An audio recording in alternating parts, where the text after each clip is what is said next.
Christopher Lee Watts ay guilty sa pagpatay sa kanyang dalawang anak at sa nagdadalang tao niyang asawa, kaya hinatulan siya ng husgado ng multiple counts of first-degree murder matapos inalis sa United States of America ang death penalty. Siya ay makukulong ng 5 beses na habang buhay at ito ay walang parol na ibibigay. Pinatay nito ang kanyang asawa noong ika-13 ng Agosto taong 2018 sa loob ng kanyang bahay sa Frederick, Colorado alas 5:30 ng umaga at sinunod niyang pinatay ang kanyang 2 musmos na anak na babae.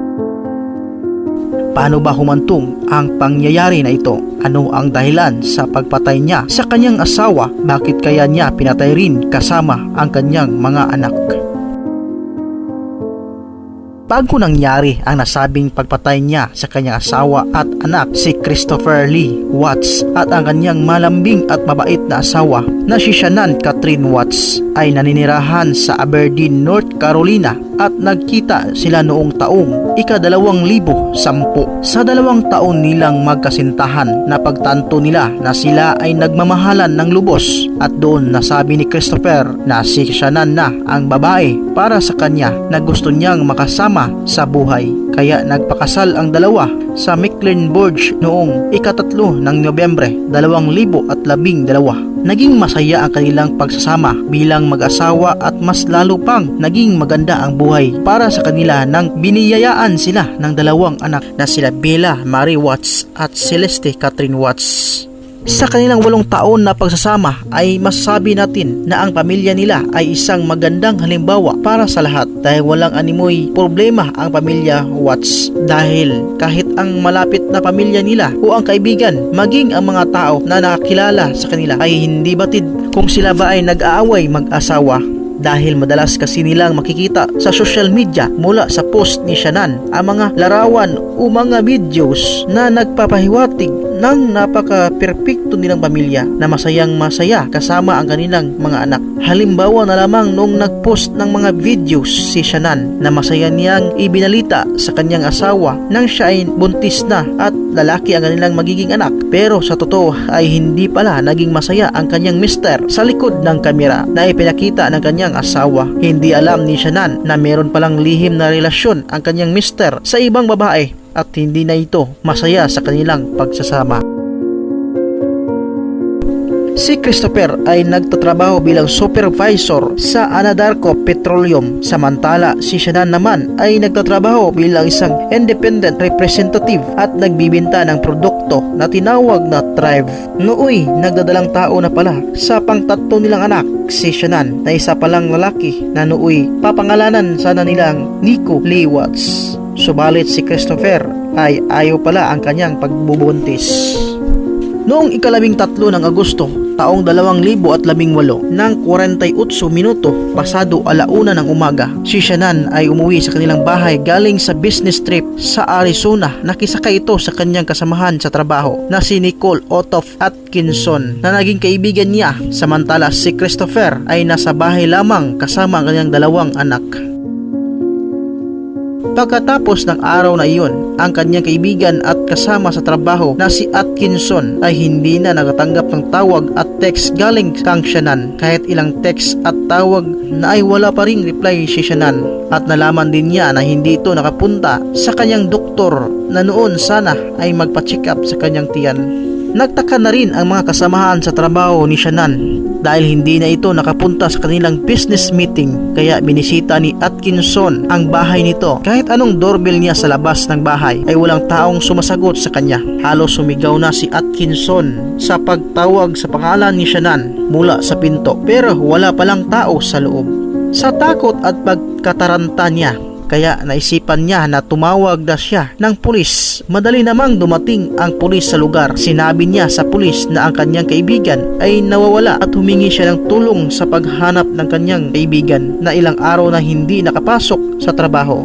Sa di kalaunan ay tinawagan na nila si Chris At di nagtagal, dumating rin si Chris sa kanilang bahay galing sa kanyang trabaho. Ipiniliwanag ni Christopher na hindi niya nakita ang kanyang asawa at anak. Pinahintulutan din niya ang pulis na pumasok sa bahay nito at tulungan sila na maghanap sa loob. Nakita ng mga pulis ang bag ni Shannan. Nandoon ang kanyang cellphone, pitaka na may laman na susi ng kanyang sasakyan at wedding ring nila. Hindi nila nakita si Shannan at ang kanyang mga anak sa loob ng bahay. Sa kalagitnaan ng kanilang pag-uusap, may kapitbahay ni Chris na nagsabing meron siyang CCTV camera na nakatutok sa garahe nila Chris.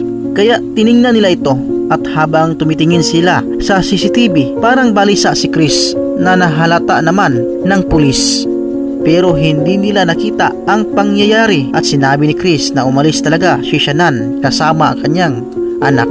Kaya dineklara nila na missing ang kanyang asawa hanggang nabalita na ito sa telebisyon ang tungkol sa pagkawala ni Shannan at ang dalawang anak nito. Napansin ng mga otoridad na balisa talaga si Chris kasi naging halata ito sa kanyang pagsasalita at hindi naging tugma ang kanyang mga sagot sa mga tanong ng mga media sa kanya.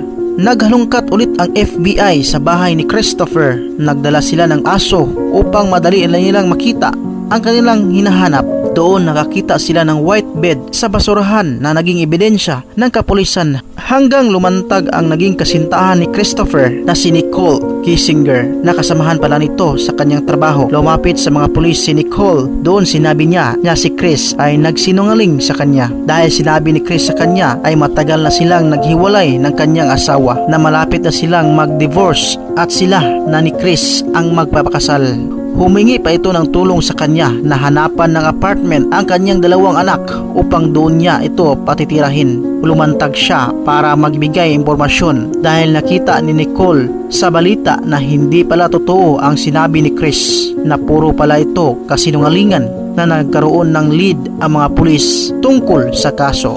Isinailalim sa lie detector test si Chris. Doon ipinaliwanag niya ulit ang pangyayari. Kaya doon nalaman ng mga pulis na si Chris ay nagsinungaling. Kinausap si Chris ng mga pulis kung ano ba ang totoo pero hindi ito umamin kahit nabagsak ito sa lie detector. Hanggang humingi ito ng pabor sa kapulisan na kanyang kausapin ng kanyang ama sa kalagitnaan ng pag-uusap nila ng kanyang ama sa isang kwarto na may mga hidden microphones at kamera. Inamin niya sa kanyang ama na siya ang pumatay sa kanyang mag-ina, kaya doon nalaman ng mga pulis ang katotohanan. Kaya si Chris ay dinakip ng otoridad pero hindi pa rin niya sinabi ang buong katotohanan kung bakit niya pinatay ang kanyang asawa at ang dalawang anak. Naging tahimik sa panahon ng paglilitis pero sinabi niya na inilibing niya sa dati niyang tinatrabuhan sa Adarco Petroleum Oil ang labi ng kanyang anak at asawa. Pinuntahan agad ito ng otoridad at nakita nila ang bedsheet na ginamit ni Chris katulad ng bedsheet na nakita nila sa basurahan sa bahay nito. Nakita ang mga labi ng kanyang anak na nasa loob ng oil tanks, samantala ang kanyang asawa ay nasa malapit na lugar lamang sa kanyang hinukay na libingan. Ito ang matibay na ebidensya laban kay Chris na humantong na natulan siya ng husgado ng multiple counts of first degree murder matapos inalis sa United States of America ang death penalty. Siya ay makukulong ng 5 beses na habang buhay at walang parol na ibibigay. Samantala ang mga labi ng kanyang anak at asawa ay inilibing ito ng kanyang mga magulang sa sementeryo. Lumipas ang 4 na buwan, si Chris ay nagsalita. Sinabi niya ang buong katotohanan na noong 13 ng Agosto, taong 2018, 48 minuto, pasado 1:00 ng umaga. Hindi pa nangyari ang krimen. Umuwi sa kanilang bahay ang kanyang asawa galing sa business trip at noong araw na iyon ay balak niyang sasabihin sa kanyang asawa na sila ay mag-divorce. Ngunit hindi niya ito nasabi dahil merong nangyaring pagtatalik sa kanilang dalawa nang sila ay nagising mga 5:30 ng umaga. Doon sinabi na ni Chris na sila ay maghiwalay o mag-divorce na. Kaya nagalit si Shannan at sinabi niya kay Chris na hindi na niya makikita pa ang kanyang mga anak. Dahil sa matinding pagtatalo, hindi napigilan ni Chris ang kanyang nag-aapoy na galit kaya sinakal niya ito hanggang napatay niya ang kanyang asawa. Pero ito ay nakita ng kanyang isang anak na si Billy. Kaya sinabihan niya si Billy na ang kanyang ina ay nagkasakit at dadalhin sa ospital.